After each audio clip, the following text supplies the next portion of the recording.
Okay, in this video, I got this board not too long ago. It's a street channel that flashes lights to music, and it works pretty well.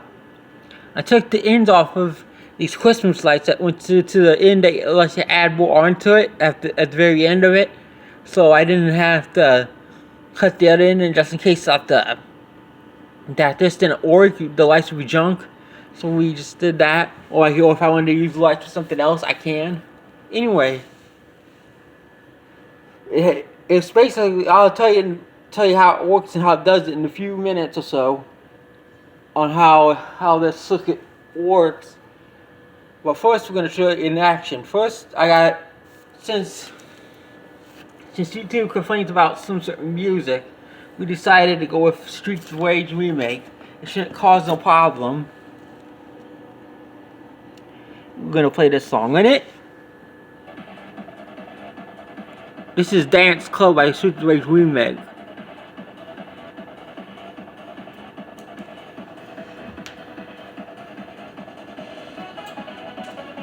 As you can see though, the sound got louder the brighter lights occurred.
As you can see, works pretty well. There's 3 lights on it. There's a bass, a middle, and treble. That splits them up to 3 different sections. You can see down there, see these white things there with white things right there, and there. Those are just the bass, middle, and treble sections. And this here controls the sensitive volume to all of them.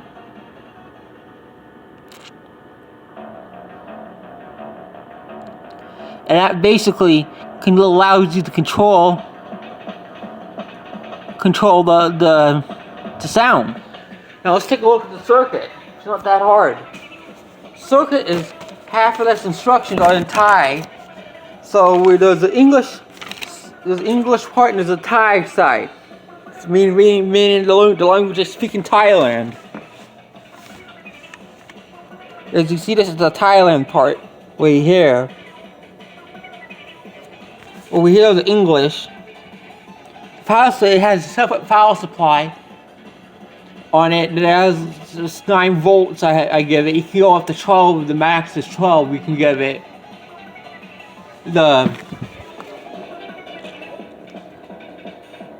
The lights on it, the board is rated for up to 240 volts, but it'll work just fine on 120. And the maximum wattage for each channel is 800 watts. So we can't go over 800 watts. It'll break the transistors or the transformer. Probably the transistor, I bet.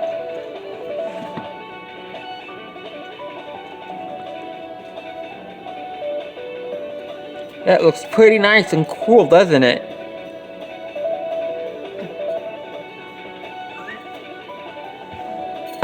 Oops, sorry.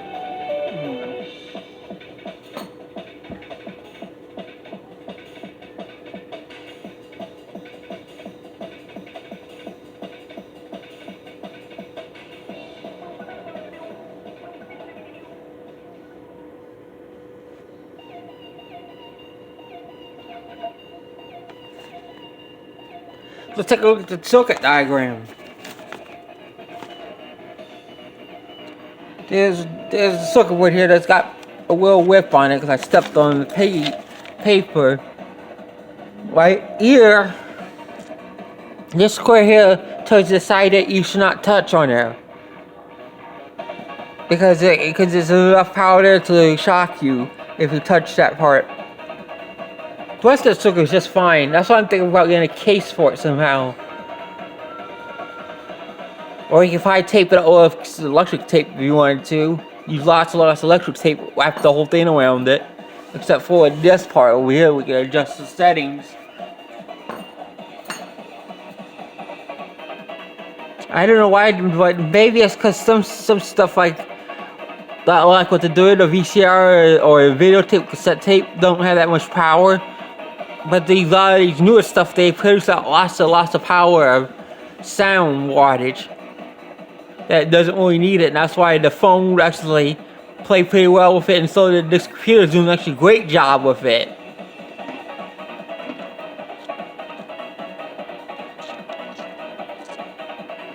As you can see over there.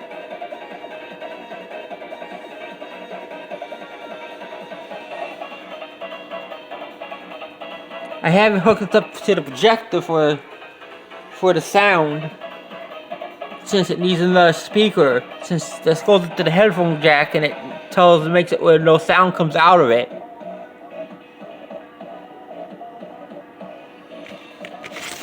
So how does it work? It works just almost exactly kind of like the way I had it before. It's because for the way that I used to do with the Halloween one, except that it switches on a higher voltage instead of turn on off a low voltage thing. And how does it achieve that by? As a transformer in a SCR. You see, the transistors are situated almost exactly like the way I had it before. There's a capacitor on it going to the base, on the base light, and there's a resistor going from collector to base, just like I did it. You know they have different values, but the reason I believe that not all of these are the same is so that it can have have a different rating for which the lights light up differently, so they don't light up all the same.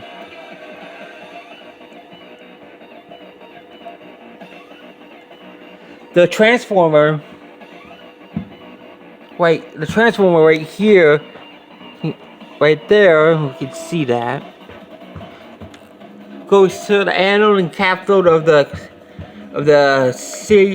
SCR. Not anode, cathode, gate and cathode, I mean. That'd be a direct short if you did that. And the anode will go to the light. This allows you to this switches on and off the lights by the pulsing voltages that come out of the transformer. Because transformers, they're made of coils that go around a metal core. And this is similar to what motors and generators do. When there's an electric signal to it, it stores energy inside a coil, magnetic energy.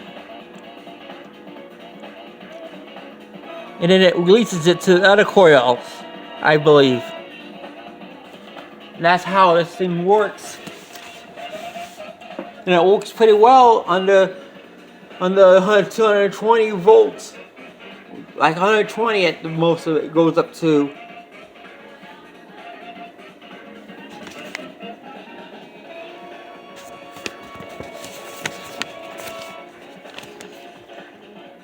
I looked at, I got it from, you probably find it on eBay, but the thing is, I believe that anything from this company that's on eBay is going to be from Thailand.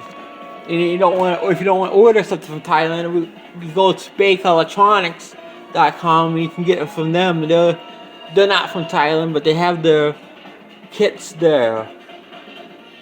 I had this assembled already because I didn't want to get something and mess something up on it.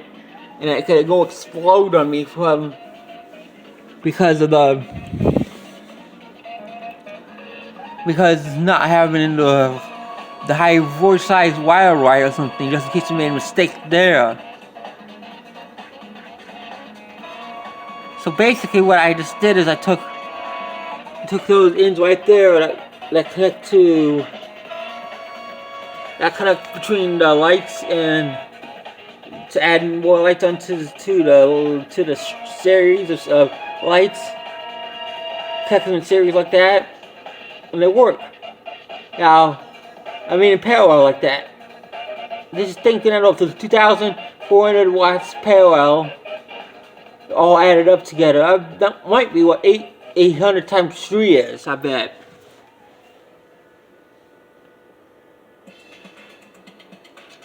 And it looks pretty cool.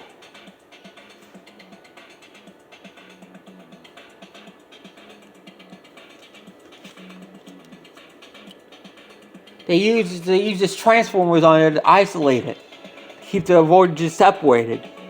That's the whole idea about using transformers. Plus, it also gives them the opportunity to use lower voltage transistors on the input side to control a high voltage on the outside. That's higher weighted, lower weighted transistors to control higher weighted power.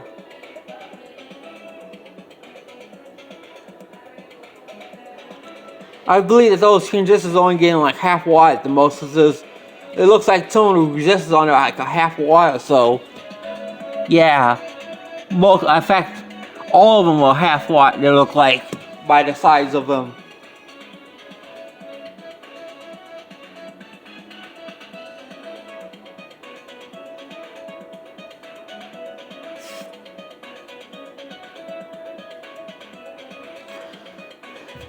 So this is pretty much it. I'm getting a computer speaker so I don't have to use the projector to play out the music to it. Oh yeah, and about the cord, you have to get a cord that has a headphone jack on it. I got the one that goes to the capacitor to 2 RCA connectors. That there will make it where it's using easy to solder with wires, because they have to use thick wires in order to use those type of connectors.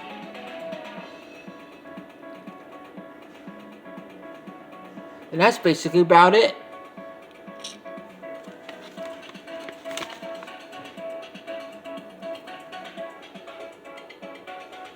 Let's see if I missed anything here.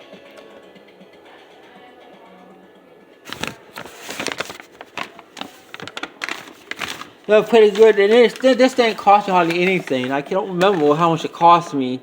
I think it was less than $20 or so it cost me, and it worked pretty well. Well, that's it for now. I hope you enjoyed the video. Thanks for watching if you like it.